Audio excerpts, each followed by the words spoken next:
Section 2. You'll hear the organizer of a fishing competition giving a talk to people participating in the event.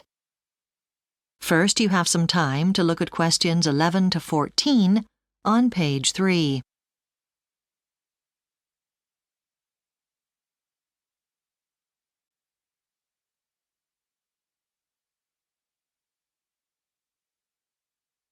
Now listen carefully and answer questions 11 to 14.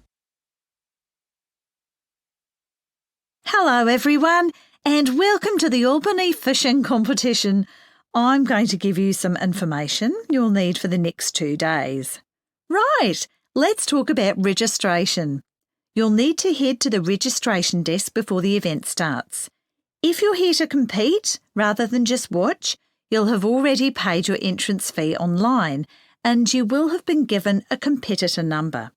But to fully complete your registration in the competition, we'll need to see some form of identification today. So make sure you show that at the desk, otherwise you won't be properly entered.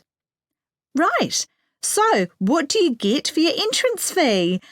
This is a fully catered competition, so whenever you're hungry, either today or tomorrow, just go down to the dining tent.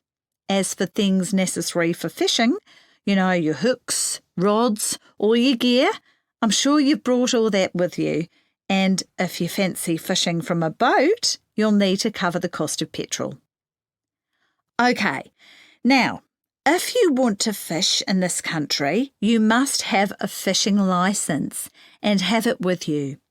If you don't have one, don't worry. You can always go online and they'll issue you one immediately.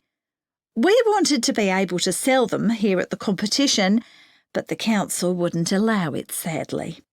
I think it's also possible to call the Department of Fisheries, but they send them by post, so obviously you won't get that in time now. Okay, so the competition starts today and ends on Sunday evening. At 5:30 p.m, you will all have to stop fishing, and at 6 p.m. exactly, the judges will start weighing the fish to see how heavy they are in order to choose the winners. So you'll need to be in the judging area before then. The prize giving will happen later in the evening. Before you hear the rest of the talk, you have some time to look at questions 15 to 20 on page 4.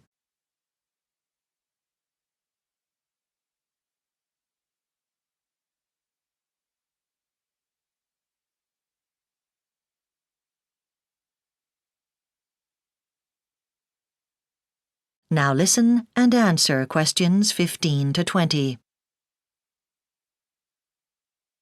Right, have a look at your maps and I'll point out the important places.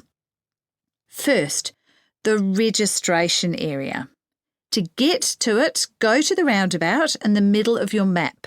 From there, take the road that heads to the east. You'll find the registration desk on that road. It's a nice shady area surrounded by trees. Okay, if you're planning to fish from the shore tomorrow, then there's a specially designated area for you. The shore fishing area is in one particular spot. You can't just go anywhere on the coastline. You'll find the area directly to the north of the skate park. If you're planning to fish from a boat, you'll need to go to the boat launching area. To reach it, you should go to the roundabout and take the road that's on the right. Follow that road to the beach and that's where you launch your boat. When the competition is over, you need to take your catch to the judging area so we can determine who the winner is. To get there, head out from the car park and take the first road on your left. Go past the first aid tent and the judging area will be set up down there. Meals will be served in the dining area. To get there, you'll need to go to the roundabout and take the road that leads west. Follow that road and just where there's a sharp bend, you'll find where you can eat. If you keep going, you'll come to a lighthouse. If you're lucky enough to win, or you just want to see the winners get their prizes, you'll need to head to the prize-giving area. It's north of the roundabout past the playground. The prize-giving area's at the end of that road, right on the beach. OK, it's going to be a real...